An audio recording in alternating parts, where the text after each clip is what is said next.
অভিক, আমরা যে ছবিটা দেখতে পাচ্ছি দেখো খুব পরিষ্কার। এবার কিন্তু অষ্টদশ লোকসভা তৈরি হলো, মানে এনডিএর নেতৃত্বে। ডেফিনেটলি বিজেপির এক্ষেত্রে 100% ডমিনেশন না থাকলেও কিন্তু এখনো পর্যন্ত আমরা জানি যে শরিক দলগুলো বিজেপির সঙ্গে রয়েছে এবং তৃতীয়বার সরকার গড়ল এনডিএ। একদম ডেফিনেটলি তৃতীয়বার টানা সরকার, এবং তার পাশাপাশি উল্লেখযোগ্য তৃতীয়বার টানা একই রকম ভাবে যে 56 ইঞ্চি বলে দাবি করা প্রধানমন্ত্রী মোদী, তিনি কিন্তু লিডিং পজিশনে থাকছেন। এবং এই যে ন্যায় সংহিতা, এটা কিন্তু অনেকদিন ধরেই বিজেপি চাইছিল যে ন্যায় সংহিতার ইম্পোজ করা হোক। এবং এতে অভিক, তুমি একটু মানে এই ব্যাপারটা আমরা আলোচনা করতে চাই যে ব্রিটিশ আমলে যে আইনগুলো ছিল সেই আইনগুলো কিন্তু খানিকটা শক্তপোক্ত হচ্ছে, মানে যে প্রভিশনগুলো ছিল সেই প্রভিশনের ক্ষেত্রে কিন্তু বেশ কঠোর একটা অবস্থান। এবং সেই কারণ আমি জানি না সেই কারণের জন্য কিনা, আমরা জানি যে রাজনৈতিক পরিসরে মমতা বন্দ্যোপাধ্যায় এবং দক্ষিণ ভারতীয় রাজনৈতিক নেতা স্টালিন, তারা কিন্তু আইন রদের জন্য তারা চিঠি দিয়েছে। এবং দেবাশিস, এইটা 2023-এর যখন বাদল অধিবেশন, তখন প্রথম কেন্দ্রীয় তৎকালীন স্বরাষ্ট্রমন্ত্রী, বর্তমান স্বরাষ্ট্রমন্ত্রী অমিত শাহ তিনি সংসদে পেশ করেন এবং ডিসেম্বরে শীতকালীন অধিবেশনে ভোটাভুটি হয়, রাষ্ট্রপতি অনুমোদন দেন। কিন্তু এই নয়া আইনে 33টি ক্ষেত্রে আরো কঠোর কড়া পদক্ষেপ হওয়া যাবে।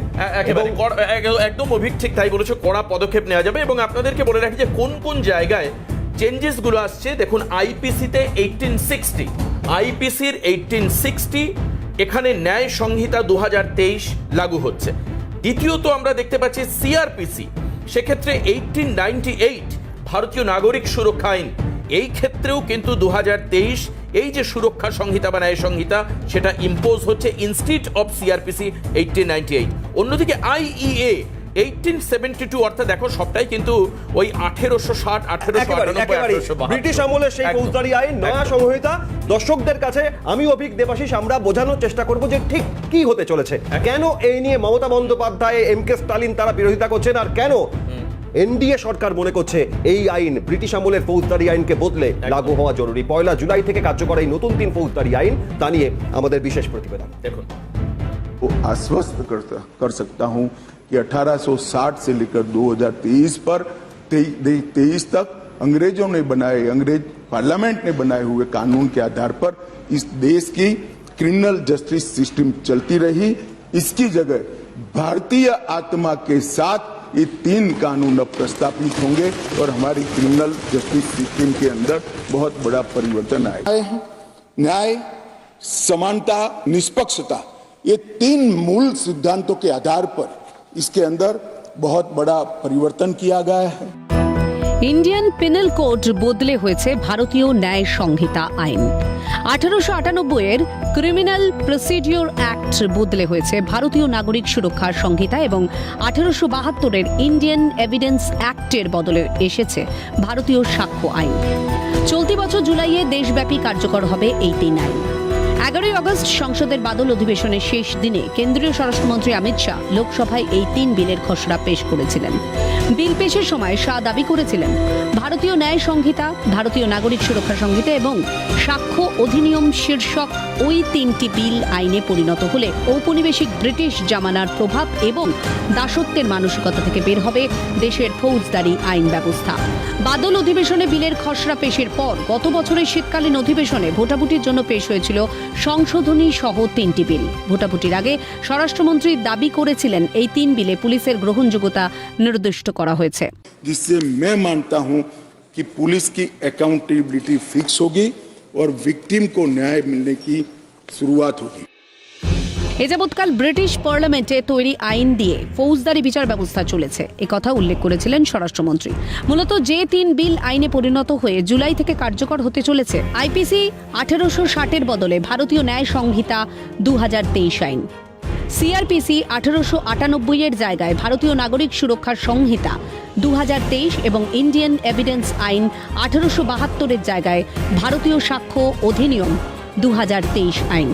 ব্রিটিশ আমলে তৈরি ফৌজদারি বিচার ব্যবস্থায় পূর্বতন 3 আইন ব্রিটিশ শাসনকে রক্ষা করার উদ্দেশ্য ছিল, আর ব্রিটিশ এই আইনের উপলক্ষ্য ছিল মূলত শাস্তি দেওয়া, ন্যায় দেওয়া নয়। কিন্তু নতুন আইনের উদ্দেশ্য প্রত্যেককে ন্যায় দেওয়া, ভারতীয় নাগরিকদের সাংবিধানিক অধিকারকে সুরক্ষিত করা। এবার কোন অপরাধকে অধিক গুরুত্ব দেওয়া হয়েছে? 0 এফআইআরকে অধিক গুরুত্ব দেওয়া, প্রতিশ্রুতি দিয়ে সহবাসের ঘটনাকে ফৌজদারি অপরাধের আওতায় আনা, কিশোরী বা নাবালিকা গণধর্ষণে সর্বোচ্চ সাজা মৃত্যুদণ্ড পর্যন্ত হতে পারে। পিটিয়ে হত্যার ঘটনায় আজীবন কারাদণ্ড বা মৃত্যুদণ্ড হতে পারে নতুন আইনে। দাউদ ইব্রাহিমের মতো যারা পলাতক, তাদের অনুপস্থিতিতেও মামলা চলবে। দেশের বিচার ব্যবস্থা তাদের শাস্তি দেবে। প্রয়োজনে দেশে এসে সেসব অপরাধীরা সাজা মুকুবের আবেদন করবে, এমনটাই বলা নতুন আইনে। এই নতুন আইনের কার্যকারিতা এবং ব্যবহার সম্বন্ধে পুলিশ প্রশাসনকে অবগত করতে রাজ্য কেন্দ্রশাসিত অঞ্চলগুলির 5,65,000 পুলিশ আধিকারিক, ফোরেন্সিক বিশেষজ্ঞ এবং সরকারি আইনজীবীদের প্রশিক্ষণ দিয়েছে কেন্দ্র। এখন শুধু সোমবারের অপেক্ষা। সেদিনই ভারতীয় ঘরানার নতুন 3 ফৌজদারি আইন দিনের আলো দেখবে 140 কোটির দেশে। ইন্দ্রাণী দাশগুপ্তের রিপোর্ট, ক্যালকাটা নিউজ। দেবাশিস, 140 কোটি ভারতবাসীর কাছে হয়তো হাতে 72 ঘন্টা সময় বাকি, আর কিন্তু ঠিক কেমন হবে কি এই নয়া আইনে, কিভাবে তা বাস্তবায়িত হবে, কার্যকর হবে, তার কারণ অত্যন্ত গুরুত্বপূর্ণ। গোটা দেশের পুলিশ আইনজীবী থেকে শুরু করে বিচারক, তাদের প্রশিক্ষণের ব্যবস্থা পর্যন্ত কেন্দ্র করেছে। তার কারণে এই নয়া আইন লাগু হওয়ার পর কিভাবে এই আইনকে বাস্তবায়িত করা হবে, তাই 1 জুলাই কার্যকর হচ্ছে নয়া এই 3 আইন। আইপিসি 1860 হচ্ছে ভারতীয় ন্যায় সংহিতা 2023।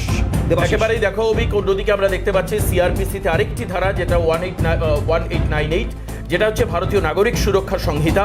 এক্ষেত্রেও কিন্তু 2023-এর যে নতুন আইন সেটা আসছে। একই সঙ্গে IEA 1872 হচ্ছে ভারতীয় সাক্ষ্য আইন। 2024-এ ভারতীয় আইন ব্যবস্থায় কাটতে চলেছে ব্রিটিশ দাসত্বের দিন। দেবাশিস, এবং একেবারেই অভিক দেখো, নয়া 3 আইনে অপরাধ দমনে সহায়তা করবে, কেন্দ্র এবং রাজ্যের আইনি জটিলতা কাটাতে সাহায্য করবে এই আইন। এবং এই নয়া আইন কিভাবে চলবে, যেটা তুমি কিছুক্ষণ আগেই বললে, যে তা নিয়ে কিন্তু সারা দেশব্যাপী প্রশিক্ষণ এবং নতুন নীতি নির্ধারণ করতে চলেছে কেন্দ্র সরকার, সেটাও কিন্তু আমরা পরিষ্কার হয়েছি এর মধ্যেই।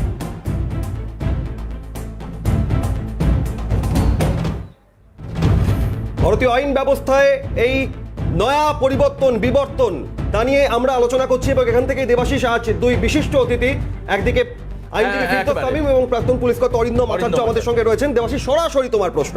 একেবারে আমি প্রথমেই ফিরদৌস সাহেবের কাছে যাব। এই যে নতুন 3 আইন, একটু ব্যাখ্যা করে আমাদের যারা দর্শক রয়েছেন তাদেরকে বললে ভালো হবে, যে এই 3টে আইনের পুরনো বিধি কি ছিল, আর নতুন ক্ষেত্রে যে নতুন ধারা বা নতুন আইন যে ইম্পোজ হচ্ছে, যেটা তার ক্ষেত্রে পরিবর্তন ফিরদৌস সাহেব কতটা থাকছে এবং কিভাবে থাকছে।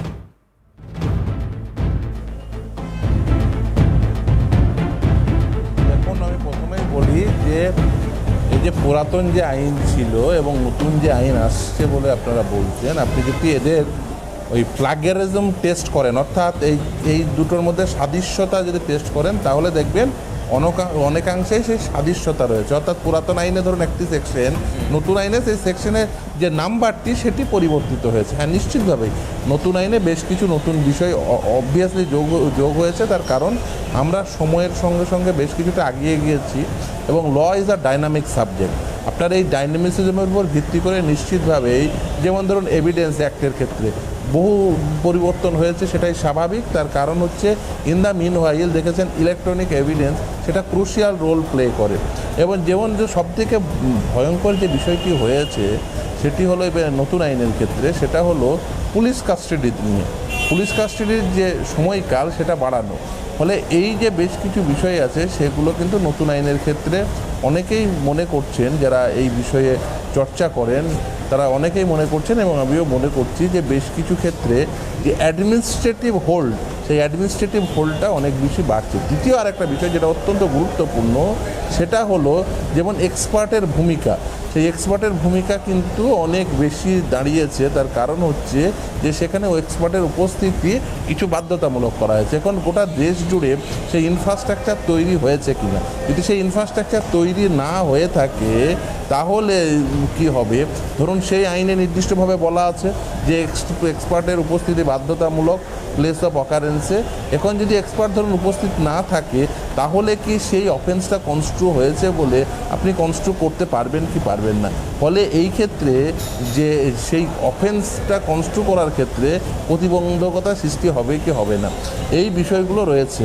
আমি অবশ্যই বলবো যেটা হলো যে পুরাতন যে আইন রয়েছিল, নিশ্চিতভাবেই সেই আইনে অ্যামেন্ড করে নিশ্চিতভাবে সেই আইনটিকে বাস্তবসম্মত করা যেত, বা আজকের দিনে নিয়ে আসার বেশ কিছু সংস্থান। এবং এর আগেও আমরা দেখেছি যে যেমন এভিডেন্স অ্যাক্টে সেখানে পরিবর্তন হয়েছে, বিভিন্ন আইনে পরিবর্তন হওয়াটা এটা অস্বাভাবিক। একেবারে ফিরদৌস সাহেব, আপনি যেটা বলছেন যে ব্রিটিশ আমলের সেই ফৌজদারি আইন তার অ্যামেন্ডমেন্ট সংশোধন করে তাকেই বজায় রাখার একটা চেষ্টা চলতে পারতো, কিন্তু ন্যায় সংহিতা আইন, যে আইন 1 জুলাই থেকে কার্যকর হচ্ছে, আমি প্রথমেই এখান থেকে প্রাক্তন পুলিশ কর্তা অরিন্দম আচার্যের কাছে জানতে চাইবো, যেহেতু ফিরদৌস তামিম একদম যে নির্দিষ্টভাবে 33টি ক্ষেত্রে আরো কঠোর সাজা শাস্তি এই উল্লেখ রয়েছে, আমি অরিন্দম বাবু পুলিশ কাস্টাডির কথা ফিরদৌস তামিম বলছেন, সর্বোচ্চ আদালতের নির্দেশে 14 দিন পুলিশ হেফাজত, যা 60 থেকে 90 দিন পর্যন্ত হতে পারে। এটা বিপজ্জনক বলছেন আইনজীবী, কিন্তু এটা আখেরে প্রশাসনিক পদক্ষেপে ওই তদন্ত প্রক্রিয়ায় কতটা সহযোগী হবে বলে আপনার একেবারে আমরা অরিন্দম বাবুর কাছে যাবো। অভিক, ডেফিনেটলি আমরা দর্শকদের জন্য সেই জায়গাগুলো আরো বেশি ক্লিয়ার করবার চেষ্টা করবো। অভিক, কিন্তু এখন এই মুহূর্তে 0 আরে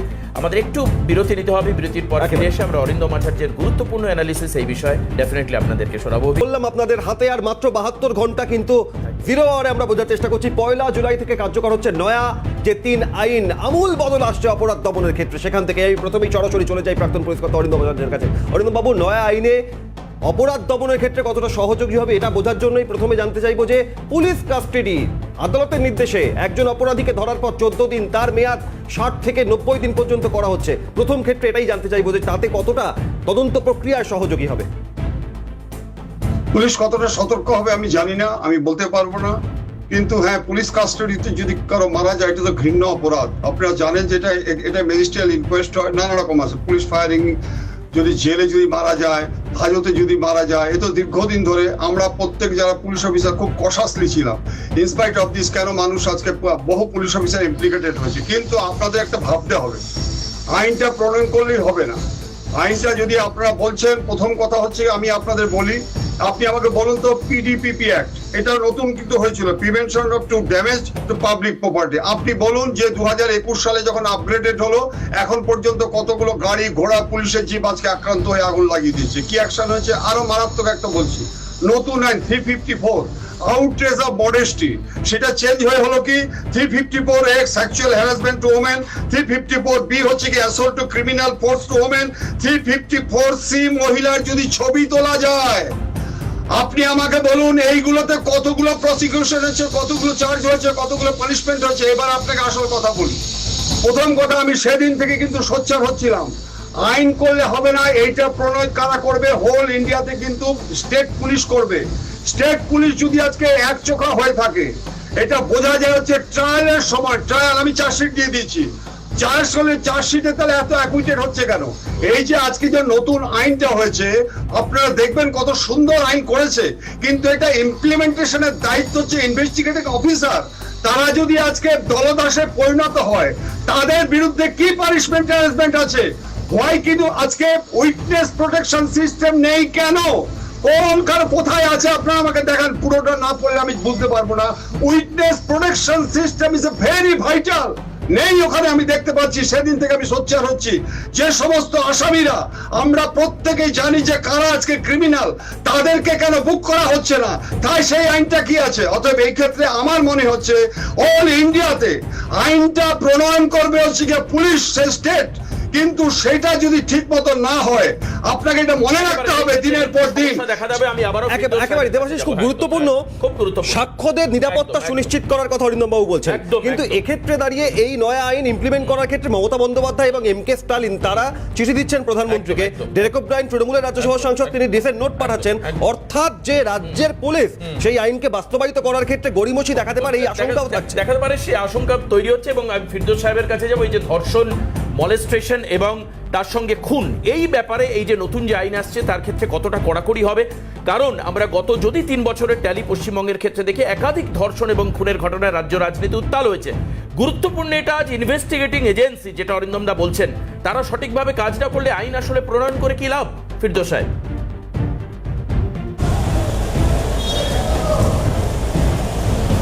দেখুন, আমি প্রথমেই বলি, শুধু আইন থাকলে হয় না, আইনটাকে প্রপারলি এক্সিকিউট করতে হয়। ওই কথায় কথায় বলেন না, আইন আইনের পথে চলবে না, আইন আইনের পথে চলে না। আইনকে আইনের পথে পরিচালনা করতে হয়, সেই জন্যই কিন্তু এই ইনস্ট্রুমেন্টালিটিগুলো রয়েছে, এক্সিকিউটিভ রয়েছে, জুডিশিয়ারি রয়েছে। দ্বিতীয় কথা বলি, কিছুক্ষণ আগে আপনি বলছিলেন যে এই রাজ্যে মমতা বন্দ্যোপাধ্যায় বা অন্য রাজ্যের মুখ্যমন্ত্রী তিনি নাকি চিঠি দিয়েছেন এবং এই রাজ্যে আপনারা আশঙ্কা প্রকাশ করছেন যে এই রাজ্যে ইমপ্লিমেন্ট হবে কি হবে না। ফিরদৌস সাহেব, একবার নয়, মমতা বন্দ্যোপাধ্যায় দুবার চিঠি দিয়েছেন, দুবার চিঠি দিয়েছেন। জাস্ট কয়েকদিন আগেও মমতা ব্যানার্জি প্রধানমন্ত্রীকে চিঠি দিয়েছেন, এবং গত বছর অক্টোবর নভেম্বরে অমিত শাহকে চিঠি দিয়েছেন। এবং শুধু তাই না, আপনাদের জ্ঞাতার্থে জানায় আপনাদের জ্ঞাতার্থে জানায় সুপ্রিম কোর্টে পাবলিক ইন্টারেস্ট লিটিগেশন সেটাও দায়ের হয়েছে। কিন্তু যদি সেন্ট্রাল যদি এটাকে যদি ইমপ্লিমেন্ট করতে চান, কোনো রাজ্যের এই ক্ষমতা নেই যে তারা বলবে যে আমরা ইমপ্লিমেন্ট করব না, তাহলে যে যুক্তরাষ্ট্রীয় কাঠামো সেটা ভেঙে পড়বে। এটা কখনোই সম্ভব নয়। সেন্ট্রাল লেজিসলেশন, এটা সেন্ট্রাল অ্যাক্টকে আপনাকে এখানে ইমপ্লিমেন্ট করতেই হবে। দ্বিতীয় আর একটা কথা বলি, যে আইনের যে মূল যে ত্রুটি বিচ্যুতি রয়ে গেছে সেটা হলো, দেখুন এই আইনগুলো দীর্ঘদিন ধরে ব্যবহার হয়ে আসছে, ফলে একটা প্র্যাকটিসের ধারা তৈরি হয়েছে। এখন হঠাৎ করে যদি এই আইন পরিবর্তন হয়, তাহলে এই ইমপ্লিমেন্টেশনের ক্ষেত্রে বেশ কিছু প্রতিবন্ধকতা তৈরি হতে পারে। সেই প্রতিবন্ধকতা কি, যে ধরুন লয়ারদের সঠিকভাবে সেটা প্রশিক্ষণ দেওয়া, বিচারপতিদেরও সঠিকভাবে প্রশিক্ষণ দেওয়া, এই বিষয়গুলো করতে হবে। না হলে হঠাৎ করে চাপিয়ে দিলে যেটা হবে সেটা হচ্ছে যে ব্যবস্থার অব্যবস্থা তৈরি হবে বলে আমি মনে করি। না ফিরদৌস সাহেব, আমার এক্ষেত্রে একটা প্রশ্ন আছে, এটাও আমি জানি না আজকের অনুষ্ঠানে করা মানে আপনি কিভাবে উত্তর দেবেন। এই আইনজীবীদের মধ্যেও বিভিন্ন লবি দেখা যায়, বামপন্থী আইনজীবী, তৃণমূলপন্থী আইনজীবী, কংগ্রেসপন্থী আইনজীবী, মানে এটা বর্তমানে আমরা শুনে অভ্যস্ত। এখন ব্যাপার হচ্ছে কেন্দ্র সরকারের তরফ থেকে এর একটা প্রপার লার্নিং সিস্টেমের একটা ইমপ্লিমেন্ট হবে, যেখানে আইনজীবীদেরকে শেখানো হবে এই বিষয়। এখানে অন্যান্য যারা পন্থায় বিশ্বাসী আইনজীবী রয়েছেন তারা যাবেন? পুলিশ অফিসার সকলকেই দেখুন, আমি বলি এটা কখনোই এই যে মানে কোনো পন্থী আইনজীবী বলে আমাদের অ্যাডভোকেট অ্যাক্টে কোনো প্রভিশন নেই।